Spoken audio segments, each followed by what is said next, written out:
Assalamualaikum warahmatullahi wabarakatuh. Pada video kali ini, kita akan membahas tentang alat peredaran darah. Pelajaran Biologi kelas 11. Alat peredaran darah pada manusia itu ada dua. Yang pertama jantung, dan yang kedua adalah pembuluh darah. Yang pertama kita akan membahas jantung. Jantung memiliki ciri-ciri yaitu yang pertama, berfungsi sebagai pusat pompa darah.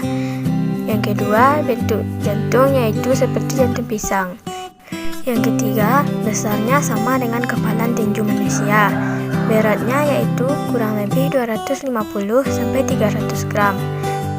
Dan terletak pada rongga dada di atas diafragma. Selanjutnya kita lihat struktur jantung. Yang pertama, pada nomor 1 yaitu serambi kiri atau atrium sinister. Nomor 2, serambi kanan atau atrium dexter. Nomor 3, bilik kiri atau ventricle sinister. Nomor 4, bilik kanan atau ventricle dexter. Nomor 5, klep 2 daun atau valvuva bicuspidalis. Nomor 6, klep 3 daun atau valvuva tricuspidalis. Nomor 7, klep bulan sabit atau valvuva semilunaris. Nomor 8, pembuluh nadi utama atau aorta. Nomor 9, vena pulmonalis. Nomor 10, arteri pulmonalis. Nomor 11, vena cava superior. Dan nomor 12, vena cava interior. Jantung mempunyai 4 ruang, yaitu yang pertama atrium dexter atau serambi kanan. Yang kedua, atrium sinister atau serambi kiri. Yang ketiga, ventricle dexter atau bilik kanan. Dan yang keempat, ventricle sinister atau bilik kiri. Untuk menjaga agar aliran darah tetap searah, maka jantung dilengkapi dengan klep atau valvuva, yaitu yang pertama ada valvuva bicuspidalis, yaitu klep yang membatasi atrium sinister dengan ventricle sinister. Yang kedua, valvuva tricuspidalis, yaitu klep yang membatasi atrium dexter dengan ventricle dexter. Yang ketiga, valvuva semilunaris, yaitu klep yang membatasi ventricle sinister dengan aorta. Selanjutnya, jantung memiliki 2 simpul syaraf tak sadar.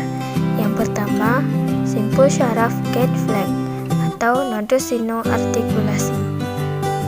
Terdapat pada serambi kanan dekat muara vena cava superior dan bercabang-cabang membentuk syaraf ventubah yang mensarafi serambi kanan dan kiri. Yang kedua ada simpul syaraf jawara atau nodus atrioventricularis, merupakan kelanjutan berkas syaraf vencebah terletak pada sekat di kedua serambi dekat vena. Simpul syaraf ini bercabang-cabang membentuk berkas his yang mensarafi bilik kanan dan bilik kiri.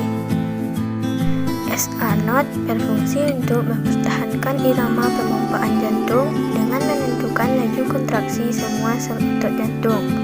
NA node berfungsi mengatur kontraksi pada atrium dan ventrikel. Berkas his berfungsi mengantarkan impuls, dan serabut Purkinje berfungsi mengantarkan rangkaian impuls listrik hingga berakhir di dalam endokardium. Selanjutnya, mekanisme kerja jantung. Kerja jantung memompa darah ke seluruh tubuh dengan cara otot jantung berkontraksi, selanjutnya relaksasi secara teratur.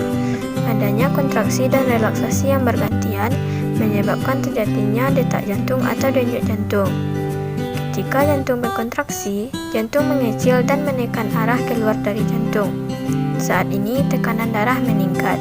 Ketika jantung relaksasi, jantung membesar dan darah mengalir masuk ke atrium dan ventrikel. Saat ini tekanan darah menurun. Selanjutnya, di saat otot serambi jantung mengembang, maka jantung menerima darah atau darah masuk ke jantung dari pembuluh darah balik atau vena cava superior dan vena cava inferior masuk ke atrium, dari vena pulmonalis masuk ke atrium sinister kaya oksigen.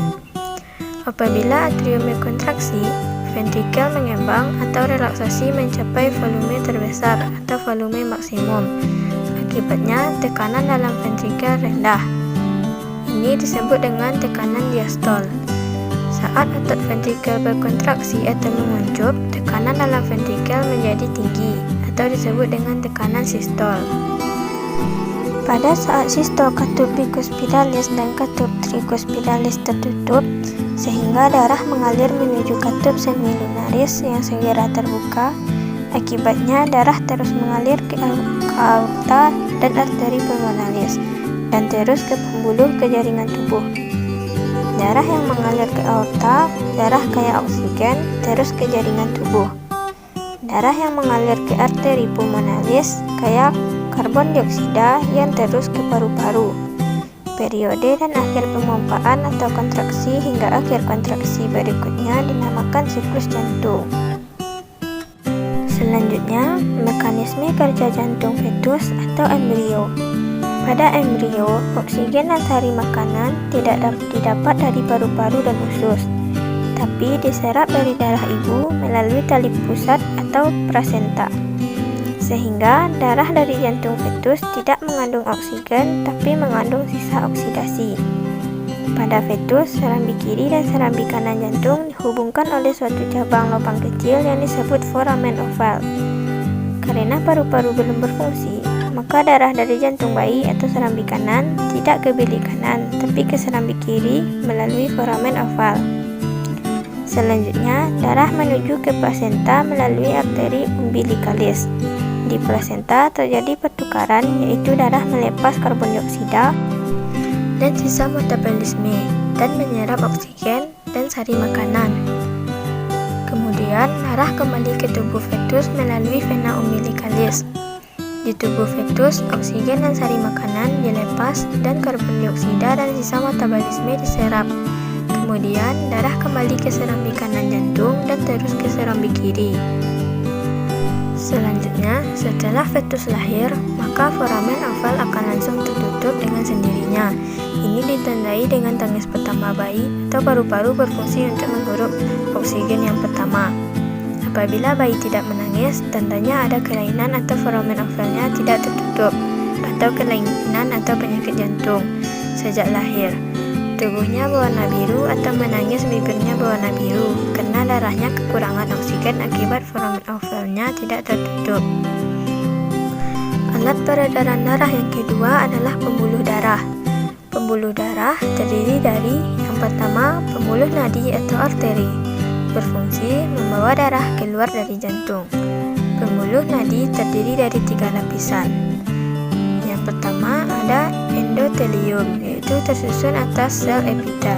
Yang kedua lapisan tengah atau berupa otot polos untuk mengatur tekanan darah, dan lapisan luar berupa jaringan ikat yang kuat dan elastis untuk mempertahankan tekanan darah. Pembuluh nadi ada 2 macam. Yang pertama aorta. Aorta adalah pembuluh yang membawa darah yang banyak mengandung oksigen dari jantung ke seluruh tubuh. Yang kedua ada arteri pulmonalis, membawa darah yang banyak mengandung karbon dioksida dari jantung menuju paru-paru. Yang kedua adalah pembuluh balik atau vena, berfungsi membawa darah menuju jantung. Lapisan pembuluh balik yaitu endotelium atau sel epitel, lapisan tengah atau jaringan otot polos, dan lapisan luar yaitu jaringan ikat. Ada 3 jenis pembuluh vena. Yang pertama, vena cava superior, yaitu membawa darah yang banyak karbon dioksida dari tubuh bagian atas. Yang kedua, vena pulmonalis, yaitu membawa darah yang kaya oksigen dari paru-paru ke jantung. Yang ketiga, vena cava inferior, yaitu membawa darah yang banyak karbon dioksida dari tubuh bagian bawah. Selanjutnya kita akan membahas perbedaan pembuluh darah arteri, pembuluh darah vena, dan pembuluh darah kapiler. Pada pembuluh darah arteri, dinding selnya adalah tebal dan elastis. Pada pembuluh vena, dinding selnya tipis dan kurang elastis. Dan pada kapiler, dinding selnya tipis dan permeabel. Pada pembuluh darah arteri, arah aliran darahnya meninggalkan jantung. Pembuluh darah vena, aliran darahnya menuju jantung.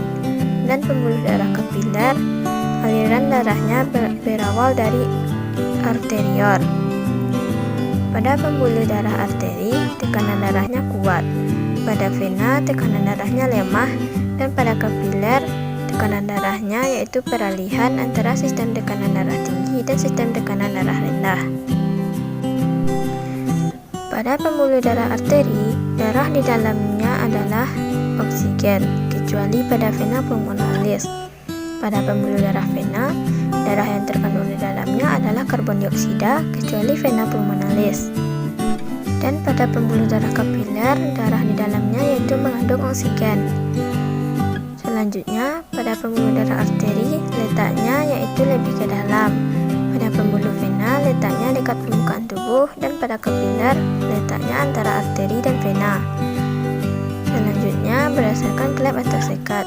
Pada pembuluh darah arteri, klep atau sekatnya hanya satu pada pangkal nadi. Pada pembuluh darah vena, klep atau sekatnya banyak di sepanjang pembuluh darah, dan pada pembuluh darah kapiler, klep atau sekatnya tidak ada. Selanjutnya, berdasarkan denyut. Pada pembuluh darah arteri, denyutnya terasa atau seirama dengan denyut jantung. Pada pembuluh darah vena, denyutnya tidak terasa, dan pada kapiler, denyutnya tidak terasa. Selanjutnya, apabila luka pada pembuluh darah arteri, darahnya deras atau memancar. Pada pembuluh darah vena, darahnya lambat atau menetes, dan pada pembuluh darah kapiler, darahnya menetes. Baiklah, hanya itu materi tentang alat peredaran darah. Terima kasih, semoga bermanfaat. Assalamualaikum warahmatullahi wabarakatuh.